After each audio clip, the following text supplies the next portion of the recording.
उत्तर प्रदेश में आज कहां हुई है अवैध मजारों पर कार्रवाई। ये अवैध मजार किस मेडिकल कॉलेज में बने हुए थे, कितने थे और क्या अब मेडिकल कॉलेज के भीतर जो बने हुए मजार हैं, जो बड़ी तादाद में हैं पूरे प्रदेश में, क्या अब वो सरकार के भी निशाने पर हैं?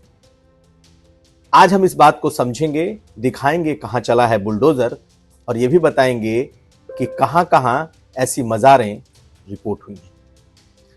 इसके अलावा आरएसएस की तर्ज पर ओम प्रकाश राजभर भी अपनी सेना तैयार कर रहे हैं।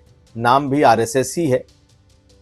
क्या है इसका फुल फॉर्म और कैसे वो आरएसएस के तर्ज पर अपने कार्यकर्ता बना रहे हैं, ये भी हम आपको दिखाएंगे। ये दोनों खबरें आज का यूपी में। नमस्कार, मैं हूं कुमार अभिषेक, आप देख रहे हैं यूपी तक। हम हाजिर अपना न्यूज शो आज का यूपी लेकर। तो ये है बहराइच का सरकारी मेडिकल कॉलेज, महाराजा सुहेलदेव मेडिकल कॉलेज, और ये बुलडोजर इस मेडिकल कॉलेज के प्रांगण में गरज रहा है। एक एक करके 10 मजारें वहां से हटाई गई हैं, उन पर बुलडोजर चला है, तोड़ा गया है और 10 मजारों को जमींदोज कर दिया गया है। दरअसल ये वो मजारें हैं जिसके बारे में कहा जा रहा है कि 2 मुख्य मजारों के अतिरिक्त पिछले 2 दशकों में वहां 10 अवैध मजारें उगाई। उन्हें लोगों ने धीरे धीरे करके बना लिया था और 2002 से ही मजारों की बढ़ती संख्या कई बार रिपोर्ट हुई।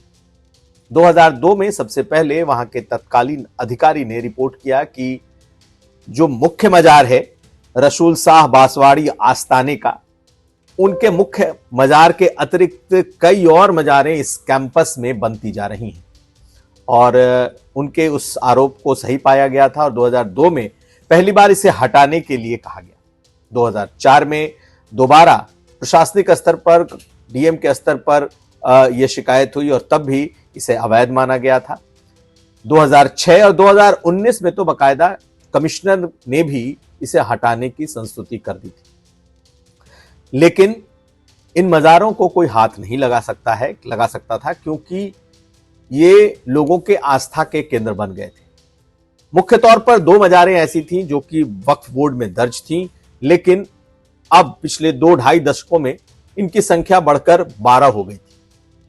आज उन 2 मुख्य मजारों को छोड़कर जो बाकी दूसरे मजार या उससे जुड़े स्ट्रक्चर थे, आज प्रशासन ने बुलडोजर लाकर सबको बुलडोज कर दिया। एक एक करके सबको हटा दिया।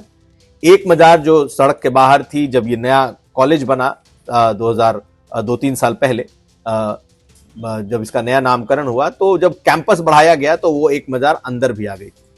तो खैर, जितनी मजारें जिसको कि प्रशासन ने अवैध बताया, बिना किसी कागज के, बिना किसी कानूनी तरीके से वहां पर कोई स्ट्रक्चर बना हो, एक एक करके तमाम मजारों को हटा दिया गया। दरअसल जो मेडिकल कॉलेज प्रशासन ने डीएम और एसपी को खत लिखा और उसमें उन्होंने पुराने जो 2002 से जो कार्रवाई चली आ रही है उसका हवाला देते हुए कहा कि कई बार इसे हटाने के आदेश दिए जा चुके हैं, लेकिन हटाया नहीं गया है। तकरीबन 2 हफ्ते पहले नोटिस दिया गया था और धीरे धीरे करके जो मजार कमेटी के लोग हैं, इन लोगों ने कुछ मजारें खाली कर दी थी, कुछ को खुद से तोड़ना शुरू कर दिया था। आज बाकायदा प्रशासन ने बुलडोजर लगाकर सभी जो मजार हैं, जो कि 10 मजार थे, उनको बुलडोज कर दिया। सुनिए क्या कह रहे हैं कॉलेज के अधिकारी। जांच करने में ये पाया गया कि सन 2002 में सिटी मजिस्ट्रेट जो नियत प्राधिकारी भी होते हैं, उनके द्वारा ये आदेश पारित किया गया था कि जो वहाँ अवैध निर्माण है उसको ध्वस्त करा दिया जाए। उसके पश्चात ये लोग अपील में जिलाधिकारी महोदय के यहाँ चले गए थे। अपील में जिलाधिकारी महोदय ने 14/10/2004 को यह आदेश पारित किया गया कि सिटी मजिस्ट्रेट का आदेश सही है, इसी पे कार्रवाई की जाए। इसके पश्चात ये लोग चले गए थे कमिश्नर साहब के। कमिश्नर साहब ने भी आदेश पारित किया कि 2019 में 3/1/2019 को यह आदेश पारित किया कि ये आदेश सही है, तदनुसार कार्रवाई की जाए। उसी कार्रवाई के अंतर्गत आज ये कार्रवाई हुई है। इन लोगों को पहले से भी नोटिस दिया गया था कि आप लोग स्वतः इसका वहाँ पे जो अवैध कब्जा है उसको हटा लें, अन्यथा अगर नहीं हटाते हैं तो 19 तारीख को ये कब्जा बलपूर्वक हटा लिया जाएगा और जो भी खर्च आएगा उसको आपसे भू राजस्व से वसूल किया जाएगा। यूं तो सरकार ने अवैध धार्मिक स्ट्रक्चर को हटाने का एक अभियान सा चला रखा है। चाहे संभल हो, देवरिया हो, वहां बड़े बड़े जो सरकारी जमीनों पर बने हुए अवैध धार्मिक स्ट्रक्चर हैं उन्हें सरकार हटा रही है। लेकिन अब अगला निशाना मेडिकल कॉलेज के भीतर बने हुए मजार है और यह सचमुच दिखने लगा है। कुछ दिन पहले अभी लखनऊ में ही बीजेपी के जो बड़े नेता हैं अभिजात मिश्रा, उन्होंने एक लंबी फहरिस्त जारी की केजीएमयू के भीतर दर्जन भर से ज्यादा ऐसे मजारों की जिनका कोई रिकॉर्ड नहीं है और जो पिछले 2-3 दशकों में बनकर सामने आ गए। हालांकि केजीएमयू में पहले से ही लव जिहाद का एक प्रकरण चल रहा है, कथित तौर पर यहां तक कि उनके लिंक भी अवैध धर्मांतरण से जोड़े जा रहे हैं। लेकिन एक कार्रवाई हुई है बहराइच के मेडिकल कॉलेज में और कहीं ना कहीं केजीएमयू में जब यह विवाद उठा है तो आने वाले वक्त में अगला निशाना अब केजीएमयू भी हो सकता है, क्योंकि सरकार को वो पूरी लिस्ट, वो पूरी फहरिस्त सौंप दी गई है जो केजीएमयू के भीतर है और जिसे अवैध धार्मिक स्ट्रक्चर, अवैध मजार कहा जा रहा है। तो क्या बहराइच से एक शुरुआत है? क्या ये दूसरे प्रदेश भर के जो मेडिकल कॉलेज हैं जिसमें अवैध रूप से जितने बने हुए धार्मिक स्ट्रक्चर हैं, क्या उन्हें अब हटाने की शुरुआत की जा रही है? इस पर नजर रहेगी। लेकिन ये लगता ऐसा है कि अब सरकार की नजरें सरकारी मेडिकल कॉलेज के भीतर बने हुए इन अवैध स्ट्रक्चर्स पर टेढ़ी होती जा रही है। देखना है कि क्या सिर्फ बहराइच तक सीमित रहता है या दूसरे मेडिकल कॉलेज में भी ऐसे ही अवैध धार्मिक स्ट्रक्चर या मजारों की पहचान होती है। अगली खबर, यूं तो आरएसएस को कॉपी करने की कोशिशें कई संगठनों के द्वारा हुई। देश में ऐसे कई संगठन हैं जिन्होंने आरएसएस को कॉपी करने की कोशिश की। कुछ लोगों ने आरएसएस की तर्ज पर ही नाम भी रखे। दक्षिण भारत में भी कई संगठन बने जो उसी तरीके के काडर बेस्ड संगठन तैयार हुए।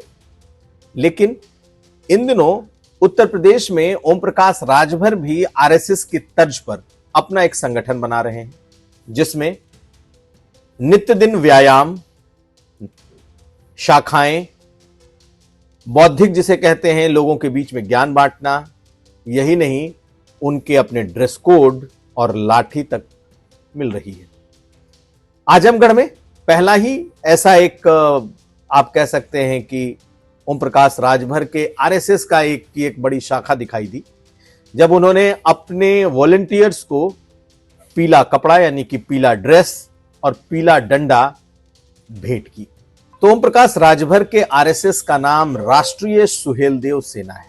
राष्ट्रीय स्वयंसेवक संघ नहीं, राष्ट्रीय सुहेलदेव सेना है। और चाहे वो ड्रेस कोड हो, चाहे हाथों में डंडे हो, चाहे व्यायाम हो, खेल कूद हो, कसरत हो, कुछ इसी तर्ज पर वो भी अपना एक संगठन बना रहे हैं। आरएसएस से प्रेरणा मिली है या आरएसएस को देखकर उन्होंने अपने लोगों में जोश भरने की कोशिश की हो, ये तो वही जाने। लेकिन नाम भी आरएसएस रख देना, राष्ट्रीय सुहेलदेव सेना, ये उसका पूरा नाम है और छोटा नाम जो उसका एब्रिविएशन है वो आरएसएस है। यानी कि उन्होंने भी अपनी आरएसएस बना ली है। 2.5 फुट की ये लाठी सभी को दी गई। आरएसएस की शाखाओं में भी लाठी का इस्तेमाल होता है। और वही बात कि चूंकि अग्न्यास्त्र आप नहीं दे सकते, वो गैर कानूनी है, इसलिए ड्रेस के साथ लाठी जरूरी है। तो नाम तो उन्होंने संघ का आरएसएस का रख लिया है, लेकिन क्या आरएसएस की तर्ज पर वो अपने संगठन को चला पाएंगे, ये बड़ा सवाल है। आज आजमगढ़ में जब ये कार्यक्रम हुआ है तो आप उनकी उस कार्यक्रम को देखेंगे तो अंदाजा लगेगा कि वो भी आरएसएस के तर्ज पर अपनी बिरादरी का, अपनी जाति का एक ऐसा संगठन बनाना चाहते हैं जो वॉलंटियर के तौर पर खड़ी हो, जो उनकी पार्टी को पार्टी काडर से अलग एक वॉलंटियर्स का दल मिले। और इसके लिए उन्होंने सब कुछ आरएसएस से ही, यानी कि राष्ट्रीय स्वयं संघ की प्रेरणा से ही बनाया हो ऐसा लगता है, क्योंकि लगभग कॉपी दिखाई देता है।